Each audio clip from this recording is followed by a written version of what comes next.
The broadcast is now starting. All attendees are in listen-only mode. Hello and welcome to Ask the Expert webinars. So I would like to say that these are weekly webinars and I know you're during build season, so thanks for joining us. They're targeted to the FRC community and they're held Tuesdays at 7.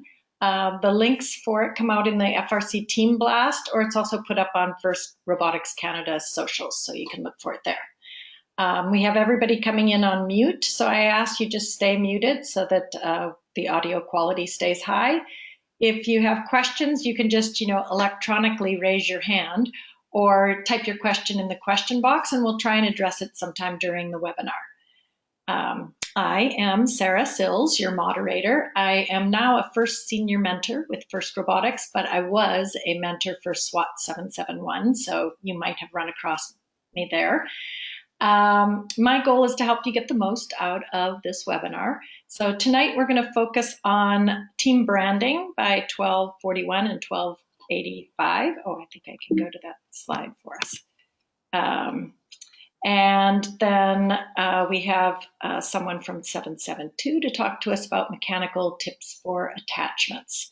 So that's our agenda for tonight. I have a little bit of news before we get started. So the safety quiz is now open. So the link again was sent out in the first Canada Blast that your mentors would have gotten, or if you have a team communication officer, they would have gotten it. You can also find it on, right here if you're writing it down, or you can go to the First Canada website and it should be there for you as well. So Mr. Keenan runs this, Paul Keenan, and he's offering weekly prizes. He's looking for high scores and, all things being equal, if, there's a few perfect ones, he's going to do a draw on those.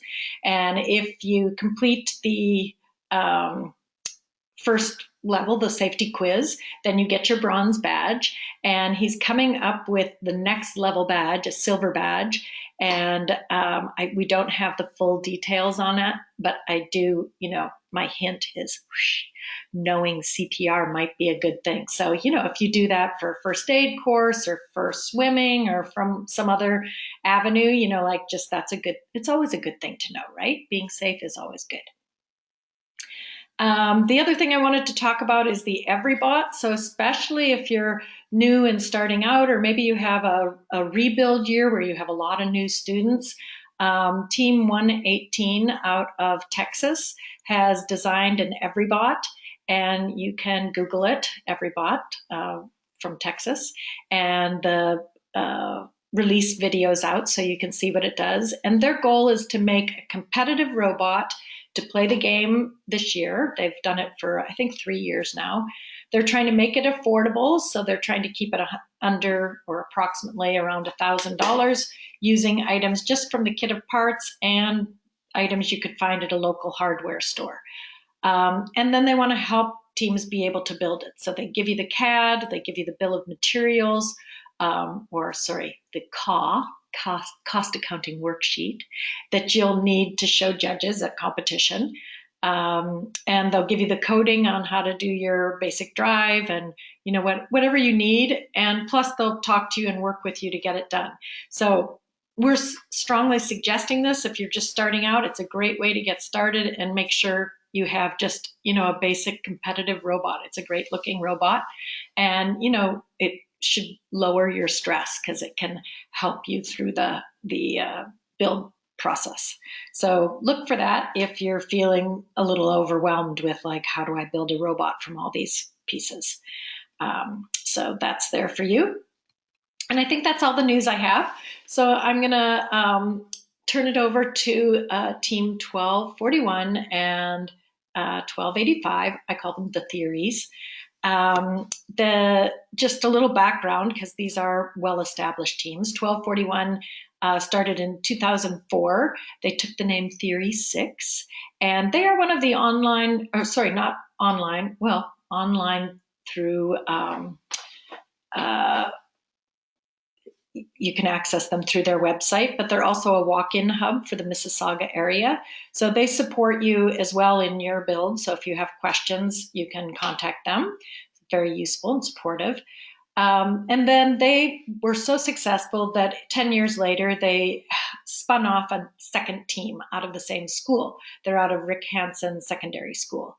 So that team started in 2014, and they're called the Big Bang Theory. So you can see why they're talking about branding, because they've not only branded one team, but a second team, plus they've linked branding together for the two. So they have some good insight on how to build a brand. And they kind of have different ways of running that team.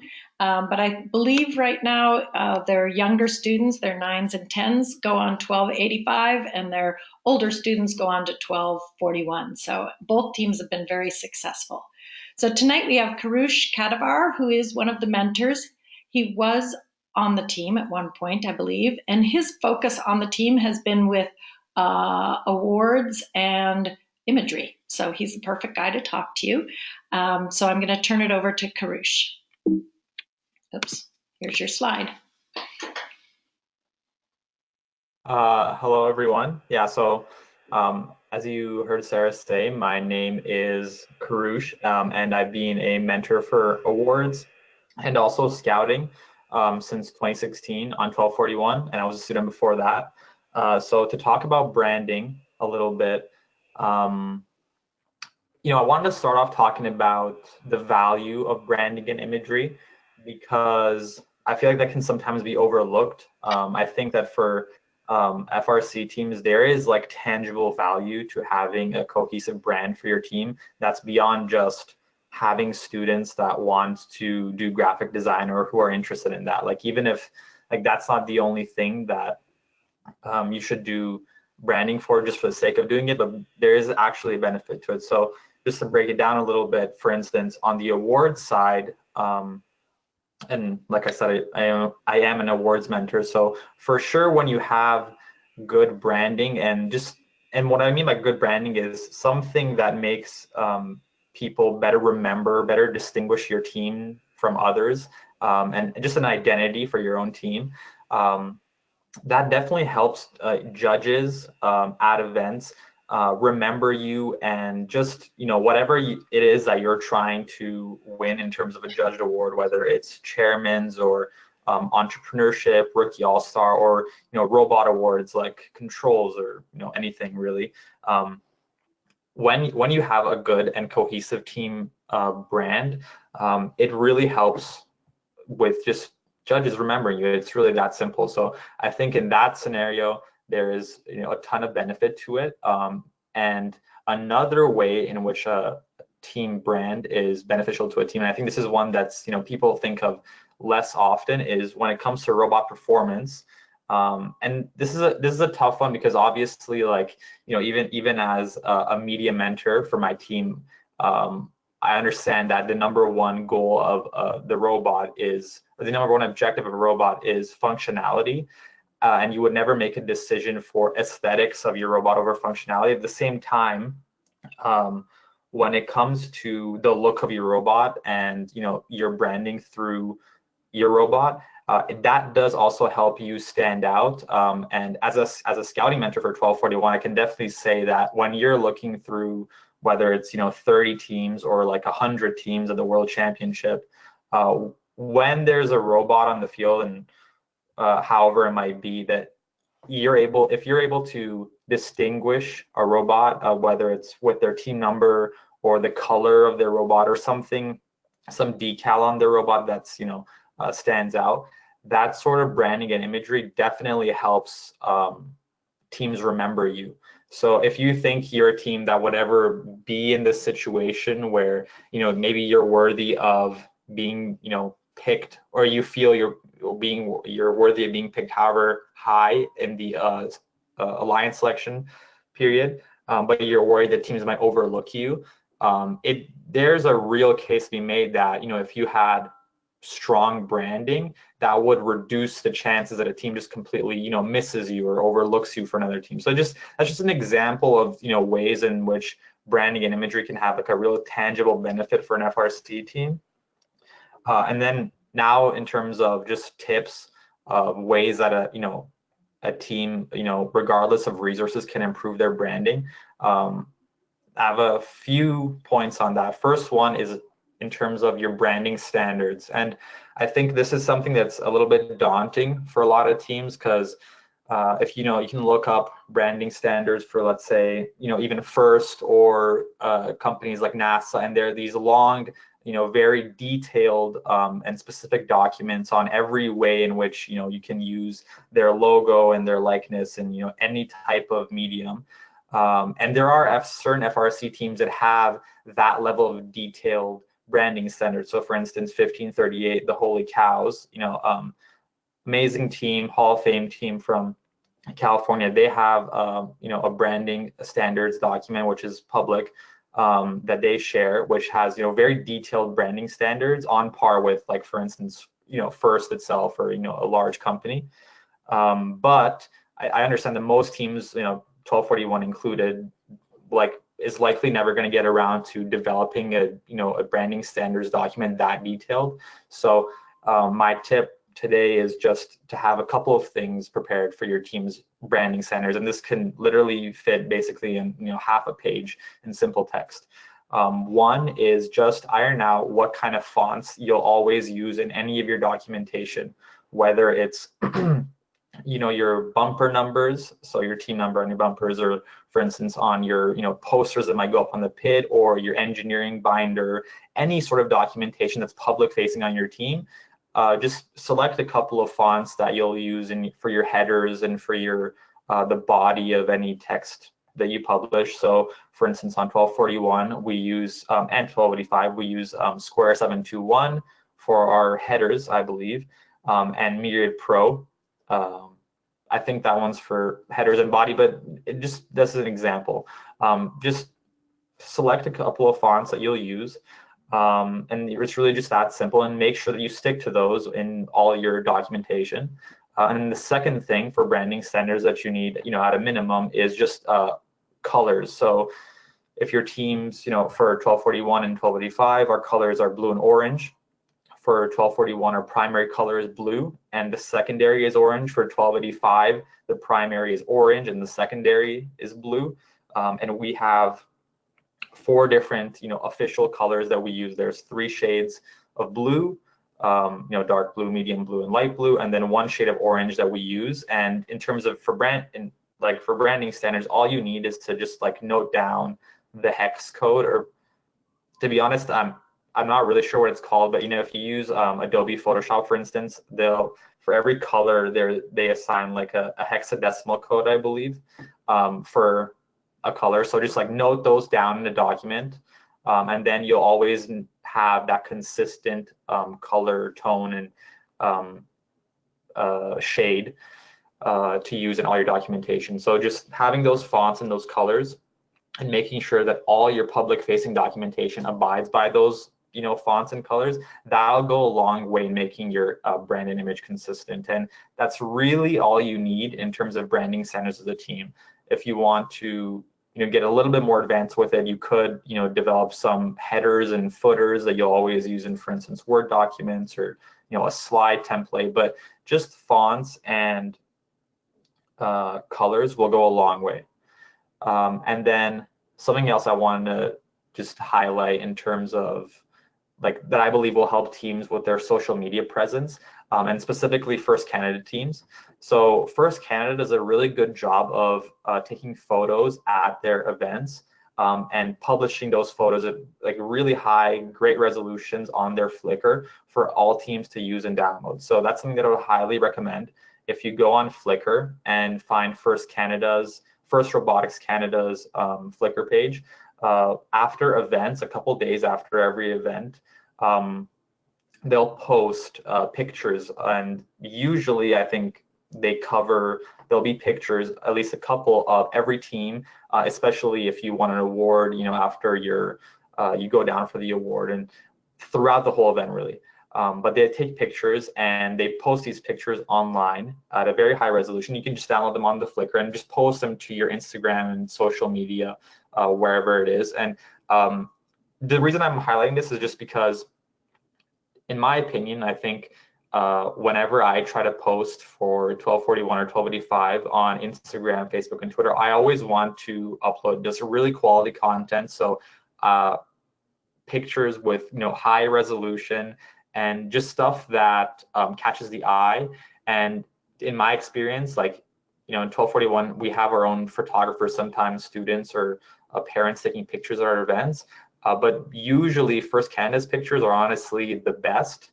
And it's just a really great, easy resource that teams can use to sort of spice up their social media. So that was just a tip I wanted to share. And I think that's all the, oh no, I had one more thing I wanted to cover. So I mentioned imagery about robots and how like making your robots stand out can be beneficial for teams remembering you. One comment that 1241 gets, the most common comment that we get whenever we post pictures of our robots and our reveals, or any like high resolution picture of a robot, people will say like, wow, the powder coat on your robot looks so good, the paint looks so great. And people a lot of times assume that we powder coat our robots. Well, in fact, they're actually just spray painted. And this is something that basically any team can do. So, once we get our, aluminum parts machined for our robot, we just file them, we sand them, give them a good wash, and then we just spray paint them with, just hardware store spray paint, wait for them to dry, and there you go. It's really as simple as that. No powder coating, no, high cost equipment or anything like that. And it really doesn't take that long. Like, it doesn't delay the assembly of your robot really by more than a couple of hours, which for us is a sacrifice that we make, but it's up to your team's discretion if you want to. But yeah, anyways, just something, just a tip for if you ever want to, basically just spice up the look of your robot for your team's branding and imagery. So yeah, that's all I had to say. Karush, that was awesome. I loved how you talked about the secrets behind powder coating your robot. That's pretty cool. And you mentioned about colors. And just remember, like you've got your T-shirts. You mentioned banners in the pit. So there's a few different ways that your imagery will come through social media. So thank you for covering all that. That's awesome. I don't see any questions at the moment. If you have any questions, feel free to put them in that question box, and we'll get Karush to answer them, or we'll talk about it later. I'm going to go ahead and introduce our next presenter is from 77 Who? Oh, sorry. Oh, gosh. I thought I updated this slide. I'm so sorry. But I can tell you that 772 is out of, well, I always think Windsor, but it's actually LaSalle. So it's on kind of, the west side of Southern Ontario. And tonight we have Anmal Dar, who's was formerly on the team, but is now a mentor for the team. And he has a great presentation put together for you on mechanical. So if you just give me a second, I'm going to pull up his presentation because it has great pictures and some video in there. So we're going to let that go ahead, and there you are. So Anmal, go ahead and tell us a little bit about mechanical attachments for this year's game. Hi everyone. Like Sarah said, my name is Anmol Dar. I'm an alumni and mentor for Team 772, based out of LaSalle, Ontario. And today I'm going to be talking about some mechanical attachments for this year's game. It'll be a general overview of some ideas that, as a rookie team, what you can consider to do, what parts of the game you might want to try to play. And one tip at the start of this presentation is just remember that you don't have to do everything. Doing one or two things well is much better than doing everything poorly. So just keep that in mind as we go through the presentation. So this year's game has various game elements, as every year's game does. We have a shield generator and a control panel. These are two structures on the field that we have to interact with in some way. And we have a power cell, which is a 7-inch, I think, ball that we will be trying to gather and place into a goal. So one thing about the power cell, I guess, to start off, whenever you get a game piece, you want to look at it and just see how the material feels, how the exterior of it is, how we can maybe grab onto it, how it might interact with other game pieces. This year particularly, the material that the ball is made out of is actually really sticky. It rubs against everything. So when you have two balls interacting, actually, you'll see if you ever test that, you'll see that they don't like roll past each other. It's like rubbing two pieces of like rubber together. They don't move. They actually like cause a lot of friction. So that's a interesting facet of this year's game that you should try to keep in mind of when you're designing your mechanisms. So next slide. Like I said, you don't always necessarily need to focus on the whole game. You can, as a rookie team especially, you don't want to bite off more than you can chew. So focusing on maybe just scoring power cells in the bottom port, or and also maybe rotating the control panel, or some other things where you can contribute to your team or your alliance in a meaningful way and a consistent way, which is what you want to do as a rookie team. Your goal as this year as a rookie team mainly is to hopefully make playoffs as a third pick team.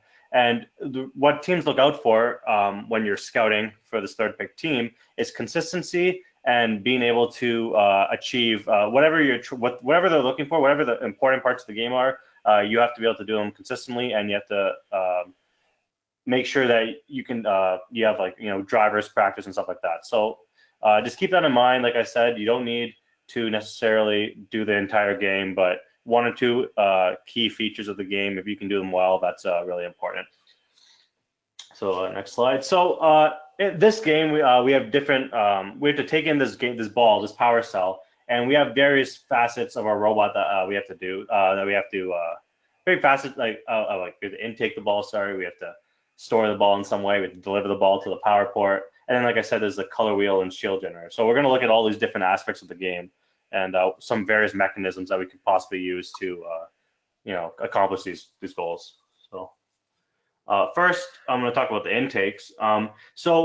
Generally, these are just general notions, I guess, but we have two different types of intakes for most robots. One that is contained within the frame perimeter. So if you read the rule book, your robot has to start within a specific frame perimeter at the start of the match, and you may extend outside of it by I think 12 inches at the match starts. So there's two different types of intakes we can do. We can have an intake that overhangs or goes out of our frame perimeter, as you can see on the left there, which is just a simple roller in this case on the left, and then on the right we have one of our older robots from 2012 that actually just had a cutout in the front of the robot, where that year had similar balls where they would roll into the robot and be picked up.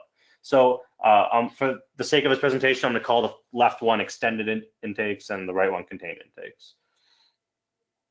Next slide.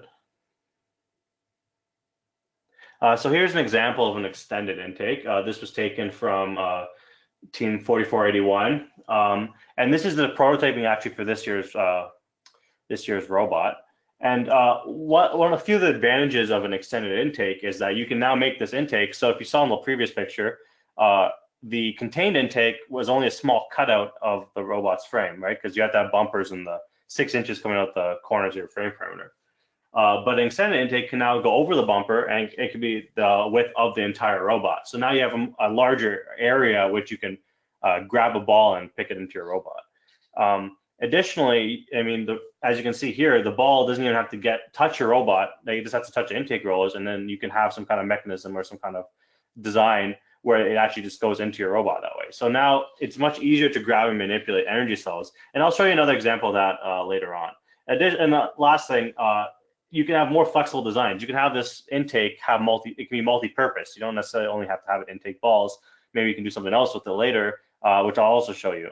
Some disadvantages is that it's another mechanism now. You have to extend your intake outwards. Not only have to spin that roll over there, but you have to push outside your robot frame. And it has to retract. It has to be inside your robot frame at the start of the match. So that is something that you have to keep in mind as you make these changes to these mechanisms. They may become more complex, and that means you might, it might be more difficult to manage. So just remember to not bite off more than you can chew. Just consider these things when you're designing a robot. And then finally, the biggest thing is that when something's outside your robot frame uh, and it's not protected by the bumpers, it can be hit by another robot. So another robot driving by, if it makes a side swipe against your intake, if it's not sturdy and strong, it will likely break. So remember, that's a risk that you take whenever you have anything extend outside the robot frame, is that it's not protected, and robots can definitely hit it, and definitely will hit it, even by accident, and that can cause damage to your robot. I just want to say thanks for sharing your prototype picture, because it's kind of cool to see how easy it is to put together a prototype with, some pieces of wood, and you can see the battery just directly driving the motor there. So, and then mocked up the size of the robot frame. So that's really good to show how you can do a prototype as well. So yeah, 4481 has a. I'll talk about it at the end of the presentation, but they have this huge thread going on right now on a community forum that called Chief Delphi, which I'll reference later. But if you just go through their forum, they actually have they publicly shared all their prototyping for every aspect of the game. So I found that this one here is actually a really nice way of showing how like something simple, just like a couple rollers on an extended arm of some sort, can just pick up the ball into your robot. So I thought that was a perfect example of theirs, and thanks for them for sharing that with everyone. So next slide, please. Okay, so now extended intakes, like I said, you need some kind of mechanism to get outside the robot frame. So there's two examples. You can have one that like pivots down on a pivot point, and you can have one that's pushed out with a slider. So on the left, I know it's hard to see, but the robot in front with the red bumper is actually one of 1241's former robots. And I just thought it was interesting to see, because you can see their arm in the front there that pivots up when they have to go over that bump, and then pivots down to pick up the ball. So it's a similar idea where you pivot in the same sense, where you keep your arm inside the robot frame to start the match, and that pivots down, it pivots in some way to achieve your goal. So that's a pivoted arm. And then the sliding intake, ignore the points actually, it seems like those didn't change, but the sliding intake on the right there, this is a perfect example. So these are on some sort of linear sliders you can buy, like drawer sliders or something. And then you can actuate that with a rack and pinion. You can actuate that with pneumatics with a piston. So you can see how this one here just comes out, and then when it picks up the ball, it pushes it in to make contact with their next mechanism. So there's different, we had to think about, okay, not only do I want the intake extended outwards in some way, but also how am I going to achieve that goal? Next slide. Here's the same robot that I showed earlier for the contain intake. This is our 2012 robot. And you can see here how the driver now has to align with the robot. See how much harder it is to pick up a ball versus in the previous videos. So like I said, the advantages are that it's protected from robot collision, and it's much simpler to design. We don't have anything to stick out of the robot. We have to design a slider of some sort. We just have a roller there that spins and it picks up the ball. And it's also easier to integrate with other mechanisms. So when a mechanism doesn't have to move, it's much easier to then integrate it with the next mechanism, let's say the shooter in this case. But like I said, the disadvantages are the drivers have to align themselves with the ball, or the opening has to be, like the ball has to go into the opening to get picked up. If it doesn't, if you drive over it, like where the bumpers are, it won't pick it up. It actually might go underneath a robot, which is a huge issue when driving. And like I said, the width of the opening is limited just because the bumper rules. You have to have bumpers 6 inches around your corners of your frame perimeter. Next slide, please. Okay, so we talked about, we pick up a ball off the ground. Now, how are we going to store this ball? And in the same aspect, we're going to look at two different methods of storing balls. On the left there, we have controlled storage, I'm going to call it. And that's from that picture there is from the 2028 Robot in 3 Days Michigan team, which is another important and actually really valuable resource that I'll talk about at the end of the presentation. And also on the right here, now we have I'm going to call it open storage, where the balls are inside this kind of bucket-like shape, and they're controlled. They're agitated in some way, but they're gravity fed mostly. They're free to move around inside. While on the left, they're contained and they don't have free movement. And the right picture is from Team Dave, which is an Ontario powerhouse team, one of the many. And I thought this was an excellent example of an open storage. So if we can go to the next slide. That's great. There is a limit on how many balls you can hold. It's not quite as Absolutely. many as Yeah, absolutely. This is a previous year's yeah. game, I think but this I thought it is was, 5, isn't it? yeah, this year is 5. Yeah. On the left, you can see 5. Yeah. So if we go to the next slide, please. So here's a good example of controlled storage, and you can see also it's an intake that is contained within the robot frame. So this robot here picks up the balls and it slides up this polycord tunnel, I'm going to call it, and each ball then now is not, it's not free. They're stuck, not stuck, but they're stored in a way that unless the polycord moves, they're not going to slide around. So what's nice about this is that you have constant contact with the game element, meaning when you're ready to shoot the ball or ready to put it into the low goal or whatever, you have constant contact and you have controlled entry and exit. So when I want to feed the shooter, I can run that polycord storage forward, and it'll shoot the ball it'll put the ball into the shooter. Also, it's much easier to index the ball, so like count how many balls you have within your robot, because you can have a sensor pointed at the opening of the storage. Since it's controlled, only one ball will pass through at a time, and you can say, okay, I'm going to count the balls 1, 2, 3, 4, 5, and then maybe you can have one when it exits your robot on the other side of your robot or something, so that you can count, okay, I have 4 balls, I shot 4 balls, so now I know I have none in my robot. And that's something that drivers will actually can appreciate, because when you're on the field, all these field elements are in your way. You'll see at your first competition, it'll be very difficult for you to count and maintain the count of how many game pieces you have. And if you go over 5, you get a penalty. So you don't want to go over 5 unintentionally by just driving around and picking up balls. So it's always nice to have a way to be able to manage the balls in your system and also count and entry and exit of these balls. Disadvantages, based on the size of the game piece. This year specifically, the game piece is fairly small, but some years it may be bigger. For containing 5 balls within your system and keeping them all contained and controlled, it's a lot of space. If you look at the picture, the previous picture, if you remember, the storage is essentially the whole length of the robot on an angle, just to store the 5 game pieces. So that limits your design space. So it limits how much room you have on your robot, and it causes design constraints. So it's something to keep in mind when you're thinking of these different storage mechanisms. And then, like I said earlier, the material of the game piece, in this year specifically, the game pieces, when they rub against each other, they cause a lot of friction and they don't want to move anymore properly. So you might have to keep that in mind when if you try to store the balls into a tight container. It might cause unwanted interactions with with multiple game elements. Next step, thanks. Here's an example.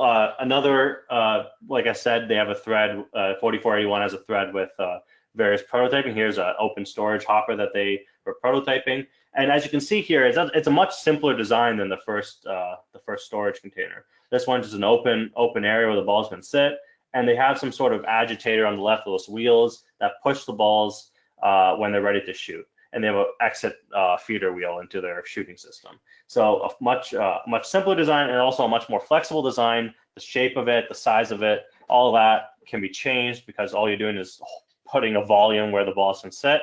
And as you can see there, the energy cells, the balls, are not compressed. So like that ball-to-ball interaction I was talking about, hopefully will be reduced to the point where you don't have to worry about it too much.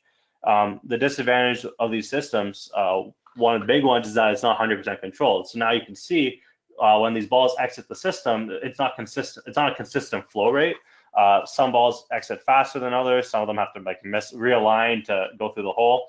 So if you're trying to get a consistent feed into a shooter and into a different mechanism for future years, these kinds of systems inherently aren't consistent. They have a slight variance in how fast they shoot at the balls. And like I said, you need some kind of agitator to stop the balls from jamming the storage area. So if 2 balls go in to where the wheel is, you need the feeder wheel. You need some kind of agitator to push 1 ball of the way, or to spin 1 ball forward, or some way to stop the jamming from happening. That would naturally happen when you funnel stuff into a funnel, I guess. On this one, I was just going to mention this is another way of driving a prototype, that instead of using a battery and a to drive a motor. They're just using a drill to turn that. So that's just kind of another way of doing a quick prototype. Yeah, and as a first-year team, it might be difficult resource-wise and stuff to prototype, but as you get, into your second or third year, keep in mind that you can prototype with just wood and a drill and some hex shaft and some wheels, and you can get some basic ideas down before you start committing to a final design and a final build. So now maybe you find a mistake in your original design where you're like, oh, this isn't going to work, because you prototyped it and you found out that maybe this isn't how it's supposed to, it doesn't work how you thought it would. So prototyping is especially important, especially when you start trying to do more, when you try to accomplish more and like refine your robot. Prototyping is a huge step in making yourself more competitive in the future. So And I would say one more thing though, because now we're a couple of weeks into build season, so probably by now you should have your design pretty much figured out, and be working on it, because that clock is ticking. You want time to drive at the end. absolutely. So if we go to the next slide, please. Yep, thanks.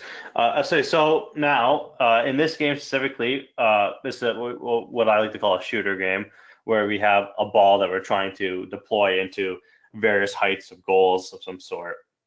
So there's two different types of delivery mechanisms. We have the ball stored, we pick them up, we have them stored. How do we deliver them to get points? Well, there's both a shooter on the left here and a low goal dumper, as I call it, on the right. So there's different types of shooters. I'll go into them very briefly, how you can design these different shooters and what the advantages and disadvantages are. And the low goal dumper, I'll show an example of it working and talk a little bit about that. So we go to the next slide. So here's a hooded shooter. This is a team from 2016, I think, 179.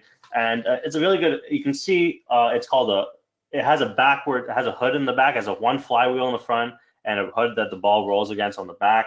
And the nice thing and the big advantage of these types of shooters is that it causes a lot of backspin on the ball. So if you ever play basketball or something and you shoot a ball, you want a lot of backspin on it to stop the ball from bouncing out. You want the ball to go down into the target. So the nice thing about these hooded shoes is that it creates a lot of backspin on your shot, and the hooded shot, the hood, I guess, in the back also allows you to have constant compression the whole way through. So you can design it so that the arc goes around and stops at the right angle, and it has a constant compression against the ball has constant compression against the flywheel at all times. So that makes a more consistent shot. The disadvantages from these shooters are that the angle is actually really hard to adjust mechanically. So like on this, if you can see the picture on the left here, they have a hood that is adjusted with a kind of with some kind of actuator, and you actually can't even see how it's adjusted here on this angle. But it's not easy to have something that extends over and follows the same arc as your original hood. That's a big thing. You don't want to have it just extend out and have a different arc appear. Then that takes away the point of having a hooded shooter. You want constant compression. You want a constant arc. So it's very difficult to maintain that arc on a hood. So and another thing is it's difficult to fabricate. So it's not easy to put up a nice curved piece of aluminum or something for a rookie team, at least, to do that and to accomplish. So it's just something to keep in mind if you try to do a hooded shooter like this. So next slide. A simpler solution, and it has its advantages and disadvantages, is I call it the horizontal wheel shooter. So it's like two side-by-side wheels that spin in opposite directions, and the ball fits through it and gets shot out like a cannon. You can see the example on the left here. What I want you to focus on, though, is that even though it looks like it's much easier to accomplish, and it is, the shot actually inherently isn't consistent. It's inconsistent because generally these shots, these balls that come out of these kinds of shooters have a knuckleball effect to it, where they like to curve in one direction or another. And that's because it's hard to get both sets of wheels on the left and right to spin at the same exact speed and to consistently spin at the same exact speed. So what happens is you'll have this kind of knuckleball, and that will reduce your accuracy and consistency of your shot. But the advantages are that the shooter is much more compact. You don't need a giant hood in the back. You just need to have two wheels spinning and have it set to a correct angle. And it's much easier to adjust the angle, because if you have it on some sort of platform, you can actually just have the whole platform pivot in some way to with maybe like a lead screw or something to adjust the angle of the shot. And another disadvantage of these kinds of shots is that there's no backspin. Since you're shooting two wheels on the sides of the ball, you actually have no backspin created, and that makes it the ball harder for it to stay in the goal, especially when you have a stronger shot. Next slide, thanks. And then here's our low goal dumper. As we talked about earlier, EveryBot is an excellent resource that I'll talk a little more at the end of the presentation, but here's their this year's robot that they provided, and you can see how easy it is for their robot to just dump the 5 balls into the low goal. It's a very simple design. It's a very fast cycle time. So if you go and watch their match, they have like a demo match they did with the bot, and it picks up 5 balls and dumps them extremely fast. And here it's not resource intensive. You don't have to worry about all these various mechanisms. Remember earlier I was talking about how the intake can be multi-purpose. In this case, it's actually also their dumper, their deliverer. So they pick up the balls and they just lift up the intake and they put them right into the goal. The disadvantages obviously are that the low goal generates less points than the upper goal, but that's not necessarily all that matters, because there's also a volume aspect, a scored volume aspect to this game, where you need to score a certain number of power cells to be able to reach the 3rd ranking point, which is really important when you're trying to place in the top end of the rankings. And also the strategy is not as flexible. Everyone knows you're going for that low goal, and they can play defense against you for at least while you're traveling between the goal and outside of your protected zone. So just got to keep that in mind, that if you have a low goal dumper, it's going to be very obvious where you're going to be going in the match. It's to the low goal. Finally, we're going to quickly talk about control panel manipulators of some sort. Here's a good example of one. This is from a Robot in 3 Days, no problem. As you can see here, they just have a wheel, and it's at the right height of the control panel, and they just spin it, and the controller panel spins. You can also have a wheel on top if you wanted to have it spin. So it's really easy to just have something stick out, run into it, and rotate the wheel and have it go. The hard part of this is not only it's not spinning it, but also just tracking how much you spin it and the color you're stopping at the end. So some tips are you can actually have a color sensor or some kind of sensor underneath the wheel, because it's a Lexan base, and you can see right up to the top. So you don't necessarily have to reach over it to figure out what color you're pointing at, and you can just look underneath it. And this example here is nice. If you look at their video later on, it actually collapses into the robot. So they have a little piston that shoots out, and it has a pivot point, and it pivots up to stand up like this. And then when they retract it pivots back down, and then they can go underneath the trench. So they can they can drive underneath the trench if they wanted to. So it's a very simple mechanism. It's just a pivot point with a piston, and what happens is now they can control and manipulate the control panel while also going underneath the trench. Next slide, please. And then now I'm going to talk quickly about the shield generator. When you're trying to hang on something, when you're trying to climb, which is a very which is a very consistent factor of every game. There's every year, like most years, there's a climbing challenge of some sort. You got to consider 2 things. You have to consider how you're going to attach to whatever you're trying to climb to, and how you're actually going to physically lift your robot. Okay, so in this year's game, it's interesting because you have to balance with other robots on the shield generator, so that adds another aspect to the climb. On the left here, you can see a very basic hook, and all every bot does, 118, is that they extend it, they hook onto the bar, and then they just retract it with a winch, and then they're ready to go. That's a very simple and very attainable climb for a rookie team, and something that rookie teams should focus on. Climbing is a very important aspect of this game, and it's something that can easily be achieved. Even if it's a little crude, it'll still work as intended. On the right here is a prototype that another team, 4481, was testing out, and what they do is they have a wheel that they use to attach to the bar, and then they can drive up and down the bar to balance. This is way more advanced than most rookie teams should be trying to accomplish, but it's something to keep in mind if you're really interested in trying to, stand out. So they can see that they can drive up and down the tilted bar with this little wheel and balance the bar accordingly. So then you have to talk about how you're going to lift the robot. You can you can lift it with some kind of solenoids with pistons. You can lift it with a winch, like on the left there. But you have to remember that the robot has to stay in the air after it's powered off at the end of the match. So if you just want to drive it up with a motor and drive it back down, you have to make sure you have some way to lock your robot in that position, because otherwise the arm will extend when it's unpowered, and you won't get the climbing points. So next slide, please.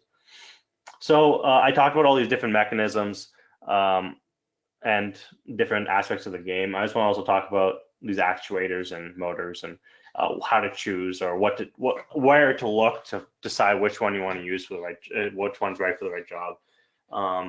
Things to consider: just what your mechanism needs to do, what kind of motion it needs to perform. For example, like the intake that slides out, that pushes out linearly. Maybe you can use pneumatics for that. You don't need a motor for that. You can just use a piston. Consider how strong the actuator needs to be. Your drivetrain, you might not want to have a very weak motor. You might want to have something that's, has more torque available in case you get in a pushing match. And if your motor isn't strong enough by direct driving it, you definitely want to consider some kind of gear reduction using a gearbox. Most motors that you're using on your robot, you would want to have some kind of reduction to them for whatever task you're using them for. And yep. Okay. So some resources for rookie teams. Like I said earlier, Chief Delphi is like the best website you can go to answer questions, to have questions answered, to find resources that you want to, like, for comparing, prototyping. If you have want to discuss some aspect of the game with the community, that's where you go. It has an amazing amount of resources. The community is really friendly, especially to rookie teams. So if you have a question that maybe your mentors can't answer, or you don't have a senior team that's helping you out, I would go there. I would post your question. I guarantee you'll get some kind of answer, whether it's what you're looking for or not, but you'll definitely get feedback of what you're trying to look for. Feedback for your question on the website. So I think that's a really important resource for rookie teams to consider. Also, like I said, if you have a senior team helping you out, I mean, always reach out to them. They're always almost all of them are willing to help you out and to support your team. So if you have a question, 772 supports our rookie teams and our local teams. So they have questions, they need help with something, we are always there to help them. And like I showed earlier, 118's Every Bot is an excellent resource for rookie teams. It's affordable. They give you all the CAD, all the prints, everything you need to construct it. And as you saw, it's a pretty effective robot that most teams would be happy to have on their alliance at competition. So these are very important resources to consider and to make sure you take advantage of as a rookie team. And I think that's about all of it. Thank you everyone for listening. If you have any questions, please feel free to ask them now. And Mal, we do have one question for you. Okay. The question, and first of all, that was an awesome presentation, and I loved how you stuck to the timeline too, so well done. From your current prototypes and research, do you think more teams will choose a short robot design for the trench or a tall robot for easier climbs? Well, the biggest thing that I think about when I'm thinking about this is my experience as both on the team in the past and as a mentor. When our robot, when you're having a shooting game of this kind, the field gets very congested. You have a giant shield generator in the middle of the field, and when you're trying to cycle balls, when you're trying to go pick up balls from your loading station on the other side of the field, then driving back to shoot, robots will block you. Robots will try to defend you slow you down, right? So being able to go through the trench where it's a protected zone of some sort is a huge benefit when you're trying to cycle and score balls. So I think teams will take advantage of that aspect, take advantage of the fact that there's a trench that they can drive through that they can't be blocked in, and then find a way to hang after that. But you don't always have, but I think there'll be a good balance. It always is. You'll see teams do both. It won't, even if one way may seem better on paper, you'll have teams, a lot of teams doing it the other way, and you'll find teams that accomplish something that you wouldn't even think of. So a tall robot to hang or a small robot to go through the trench, it really depends on what your strategy is during the game, what you want to do as a team, and just go with it. Because one decision or the other, it might affect how your robot's designed, but as long as you're following what you want to do as a strategy, then you're getting the most out of your robot, I think. So I don't know if that answers what you're. Yeah, that was good input. And I would also just, remember that 1-inch lip on the field. So if you have a taller robot, just, practice driving over a 1-inch lip, because you don't want to get too tippy with Yeah, that. a 1-inch bump may not seem that tall, but when you're driving over it with a tall robot, you can very easily tip over, which is something you don't want to do. So that's something, if you're going to build a tall robot and you drive over that lip, make sure you, like I said, have practice doing that, and make sure you recognize that that's there. Yeah, I think you're right. It doesn't seem like very much at all. No, And then you may just adjust your center of gravity. Maybe just, make sure your weight is a little heavier, down lower. So think about that. Okay, I'm just bringing up my big finish slides. I think we've had some questions. Also, if you have questions, I'm going to give my email in a second, so you could send those to me. Just final thoughts, if you're, not busy enough with your own build season, or you feel like, gosh, once build is done, what will I do with all this time? Feel free to sign up to volunteer at a robotics competition. There's plenty. Especially, it's kind of cool to see all the different robots. Like, one of the neat things about FIRST is all the different solutions to the same problem, because we're all given the same problem. And, sometimes you have to make those decisions and give up on something that you really wanted to build, but it didn't make sense, to go down that path. But you'll see some robot that's doing it. So you kind of can feel like, oh, so that's how that would have turned out. I wanted to try that. So, and why not volunteer while you're having all of that? So that's just something to keep in mind. Big summary. Thank you to Karush from 1241 and 1285 for talking about team branding. That was really useful to think about, coming up with that team name and, colors and an image is super fun, but, can feel daunting as well. So those are some great tips. And thank you to 772. Those are some really thoughtful information about the kind of attachments you might consider using this year. We're going to take a break next week. I know that everybody's really busy with their robots. So next Tuesday, we're going to take a break. But the following week, on February 4th at 7 o'clock at night, we're having a chairman's special put on by Symbotics 1114, who is our only Canadian Hall of Fame team. So they definitely know how to get it done. And they were also involved in the updates to some of the definitions that are going to be used this year for chairmans. So that'll be important to understand those. So if you'd like to join on February 4th, we've got that. My email address is there. Both Karush and Anmal are willing to answer questions, so you can contact them through me. Just send me an email and I'll, pass it on to them. So that's great. And I think Anmal mentioned a great point as well. Like there's so many teams here willing to help. So just reach out to someone either near you or that you know somebody, either a mentor or maybe some of your students know other students, just reach out, and everybody's there. We just all want to be successful out in the field, and we want everybody to have a great year. So thanks for joining us tonight. You can see any of these webinars on the FIRST Robotics Canada YouTube channel.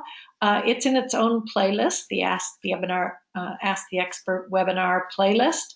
So look for them there, and you can watch on your own time then.